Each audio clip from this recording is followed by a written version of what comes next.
These are We the People News, not attorney, not giving legal advice, okay?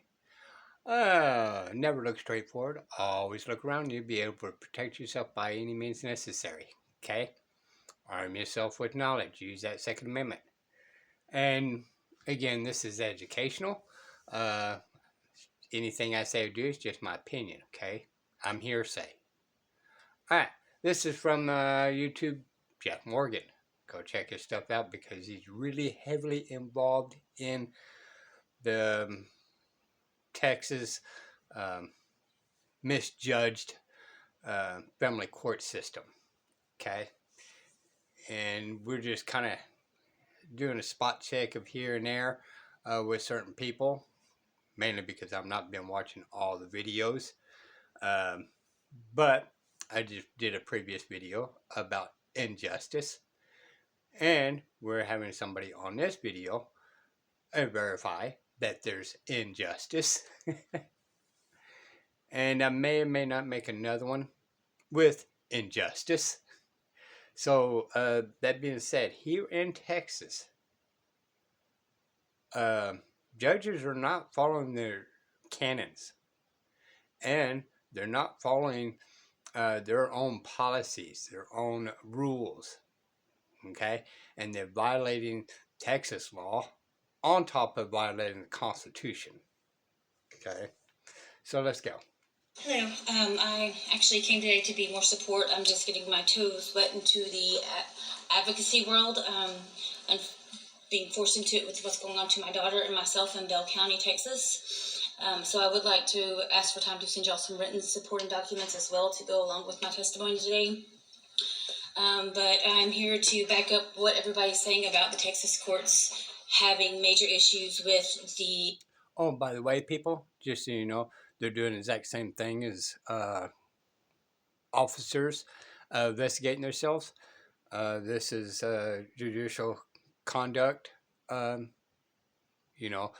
post to actually investigate the judges that they never actually do. So they're investigating themselves. Corruption that's rampant through the system.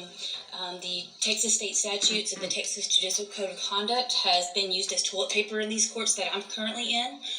That's the 146th and the 169th courts in Bell County.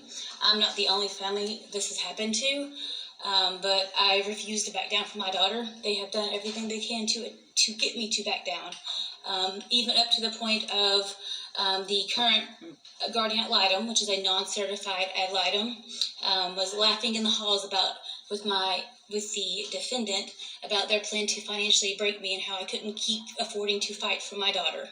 It wasn't until those statements were filed by a witness who was a chief warrant officer in level 3 in the military that she then granted permission for me to have non-supervised visits.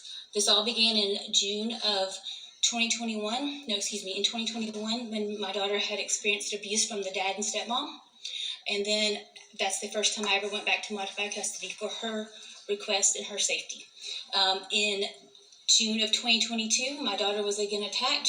Food was used as a punishment. She called for a cry of help. I again then readdressed the ongoing temporary orders that were being heard.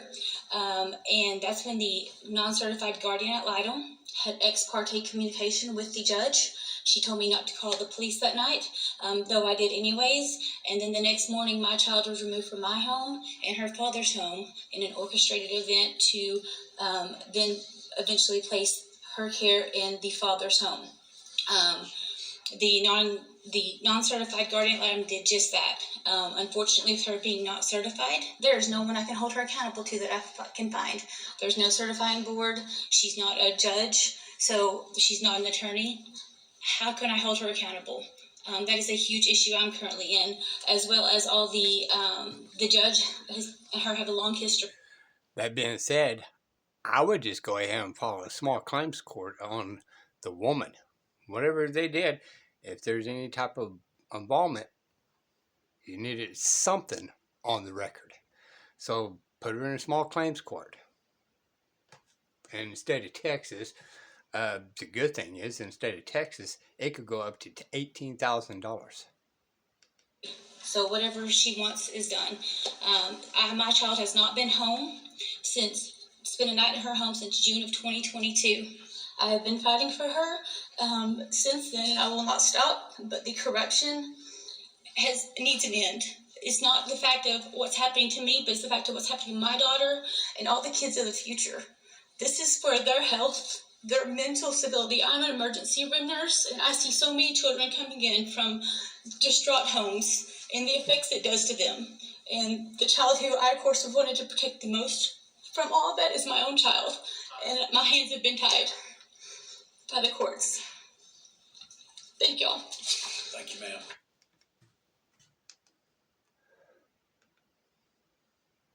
Help. Again. Anyway, there you guys go. And again, if you want to see more of his videos, especially if you guys live in Texas, about family courts, some of you guys already been through it. You guys know these things. However, a lot of parents don't actually read the canons, the judicial codes, or state laws. The first thing they do is either just go out there in ignorance and fight this, and or they go get an attorney that's going to drain them. And then when them bottom feeders get done with you, they just throw the scraps back in the ocean and let it float away. That's what I've seen. Diesel Weed People News. Bye, y'all.